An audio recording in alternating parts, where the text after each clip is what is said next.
Comenzamos la segunda parte del tema, la Primera Guerra Mundial, 1914-1918. Podemos comenzar el tema con esta imagen. Gente entusiasmada en una oficina de reclutamiento en el momento en el que la guerra ha sido declarada y las diferentes naciones están buscando gente para ir al frente. Pero también podríamos empezar el tema con esta imagen.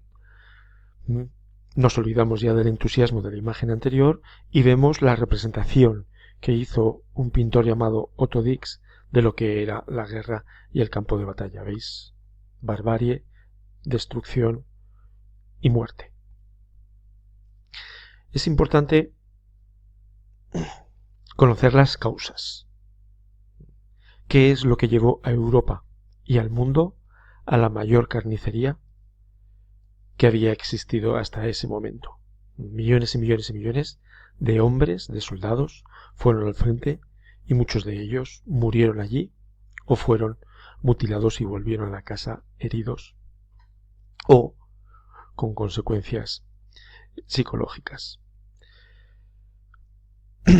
Esto es una imagen también habitual en los campos del norte de Francia. En toda la zona del norte de Francia, frontera con Bélgica, hay pequeños pueblos llenos de cementerios donde hay miles y miles de soldados enterrados. Algunos de ellos tienen nombre, muchos otros son anónimos porque una vez muertos no encontraron su placa de identificación y quedaron ahí perdidos para siempre. ¿Por qué ocurre esa guerra? ¿Cuáles son las causas que llevan a Europa y, como he dicho, por extensión al mundo, porque no os olvidéis que esto está relacionado con el colonialismo, a una guerra de tal calibre? El colonialismo ya sabéis que va a crear fricciones entre las diferentes naciones, va a crear conflictos por los recursos que hay en el mundo. El nacionalismo va a aumentar estas fricciones y estos conflictos. En cuanto surge un problema, el nacionalismo en ese momento va a intentar solucionar ese problema, no siempre de manera pacífica, sino finalmente de manera violenta. De ahí esa carrera de armamentos que se da desde finales del siglo XIX hasta el inicio de la Primera Guerra Mundial. Los países fueron a la guerra, entre otras cosas, porque tenían las armas y los ejércitos lo suficientemente fuertes o pensaban que eran lo suficientemente grandes y bien armados como para derrotar al enemigo en una guerra. Y finalmente hay un punto importante que es el sistema de alianzas que se establece en Europa también desde finales del siglo XIX. Como ningún país europeo era capaz de imponerse a otro país por la fuerza, porque había una especie de equilibrio entre las diferentes potencias, lo que van a hacer los países que se tienen miedo unos a otros es aliarse con los países que ellos consideran que son más cercanos o más propicios a la forma de pensar o de actuar propia. Así que, una vez que empieza la Primera Guerra Mundial por el conflicto entre dos países, entre Austria y entre Serbia, el sistema de alianzas que se había generado previamente se pone en movimiento. Es un mecanismo que hace que todos los países que formaban parte de cada una de las dos alianzas antagónicas opuestas que había en Europa declaren la guerra al resto de los países porque salen en defensa del país al que pertenecía su alianza. Estas son las 4 grandes causas que iremos tratando poco a poco. La rivalidad entre las grandes potencias se ve sobre todo en conflictos como el de África, en Marruecos.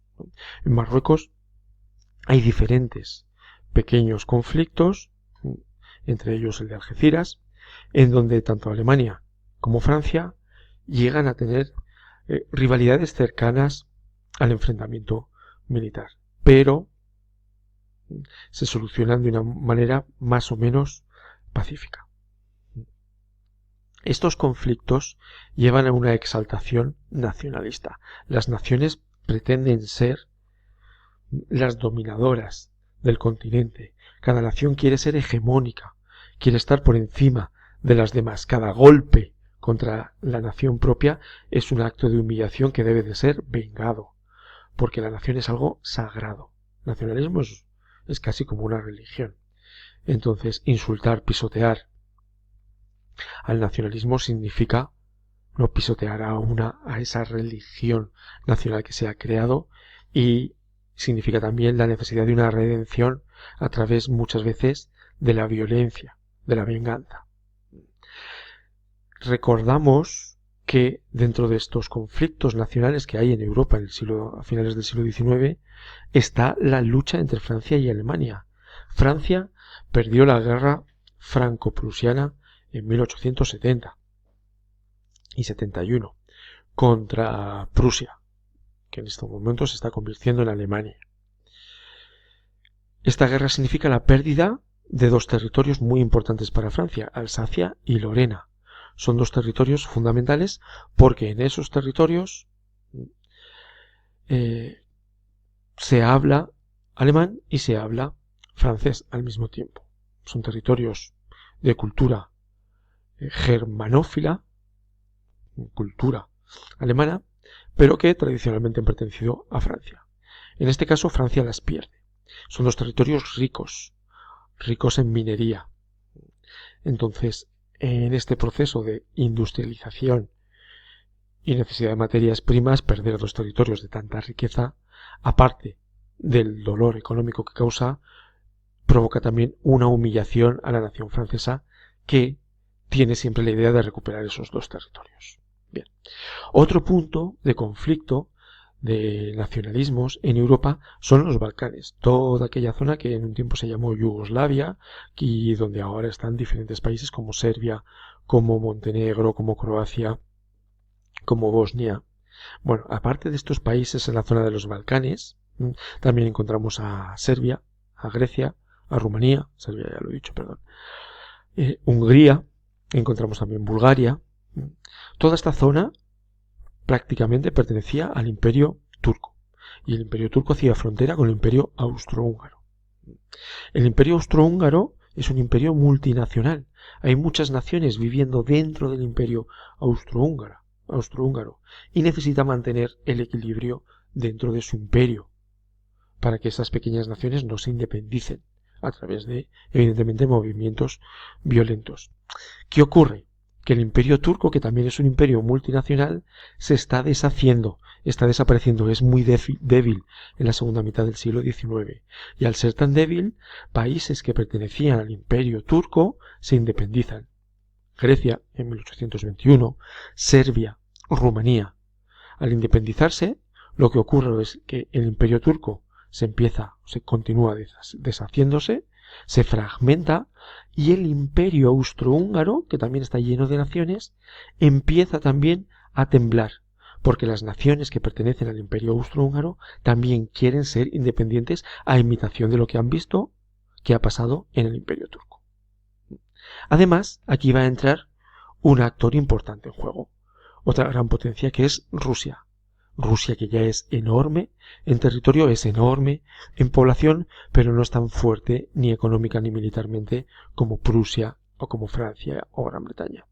Rusia va a apoyar a Serbia en estas luchas que hay dentro de los Balcanes. Serbia se independizará y hará guerras para ampliar sus territorios, porque quiere ser cada vez más grande y crear una gran Serbia. Rusia, ¿por qué apoya a Serbia?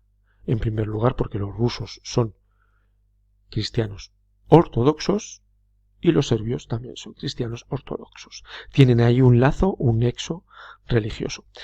Y en segundo lugar, porque para Rusia, Serbia ofrece una salida al mar Mediterráneo de la que en este momento Rusia carece. Rusia sale al mar Negro, pero el mar Negro está taponado por el estrecho de los Dardanelos, por Turquía.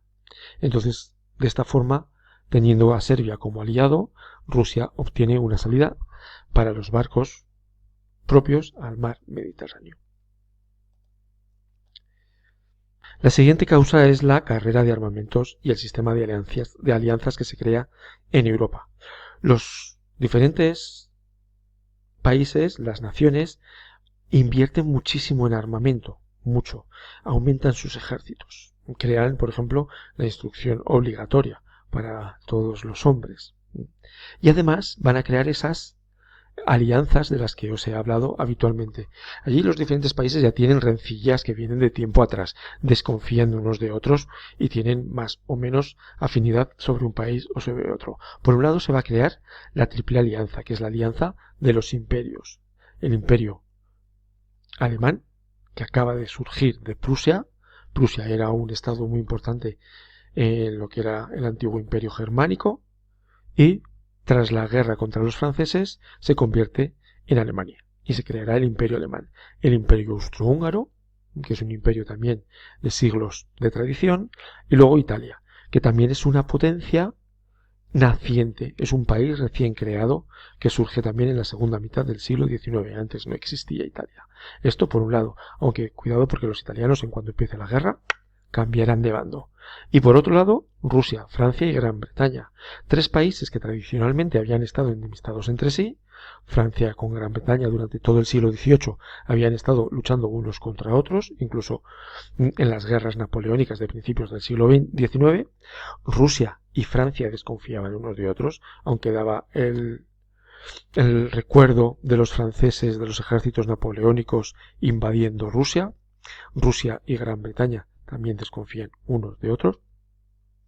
Rusia quiere ser dominadora del continente y Gran Bretaña es dominadora de los mares, y sin embargo los tres se unen sobre todo porque tienen un enemigo en común, que es la gran Alemania, que se está convirtiendo en la primera potencia del continente europeo. ¿Por qué? Porque es un país muy grande, es un país muy rico, con mucha población y muy industrializado, con un ejército también muy poderoso. Bien. A esta altura de las cosas, principios del siglo XX, ya los sistemas de alianza se han hecho estables, la inversión en armamento cada vez es mayor, los conflictos nacionales van surgiendo tanto en los Balcanes como en diferentes lugares del mundo, así que nos encontramos con un acontecimiento que va a hacer explotar todo este sistema de alianzas, que es el asesinato en Sarajevo, que está en Bosnia, perteneciente al Imperio Austrohúngaro desde 1907, del archiduque Francisco Fernando. No era ni siquiera el rey, era el archiduque heredero al trono de Austria-Hungría, el 28 de junio de 1914. Los austríacos quieren vengar, entre comillas, el asesinato del archiduque. Por eso exigen a Serbia, porque los causantes del atentado y del asesinato del archiduque y de su mujer son jóvenes estudiantes serbios, exigen una disculpa y exigen procesar también a los causantes del asesinato. Sin embargo, Serbia no va a dar su brazo a torcer. Entre los dos países, Austria-Hungría y Serbia, hay amenazas de enfrentamiento militar. Finalmente, Austria decide darle una lección a Serbia porque piensa que lo que ha ocurrido en Sarajevo puede desestabilizar todo el precario equilibrio nacional que hay dentro del propio imperio austrohúngaro. Así que Austria declara la guerra a Serbia. A partir de este momento empieza el juego de alianzas. Rusia sale en defensa de Serbia. Hemos visto que Rusia y Serbia son amigos. Y declara la guerra a Austria. Alemania, en ese momento, declara la guerra a Rusia y también a Francia. Y Francia y Gran Bretaña declaran la guerra a Alemania. Entonces, países que no tenían nada que ver con el asesinato en Sarajevo de Francisco Fernando en 1914 entran en guerra por lo que en un principio parece un caso aislado, un asesinato, un magnicidio, como muchos otros había a finales del siglo XIX y principios del siglo XX en Europa, pero que termina por provocar la puesta en movimiento de estas alianzas, la triple alianza por un lado y la triple entente por otro, que llevan al surgimiento de la Primera Guerra Mundial.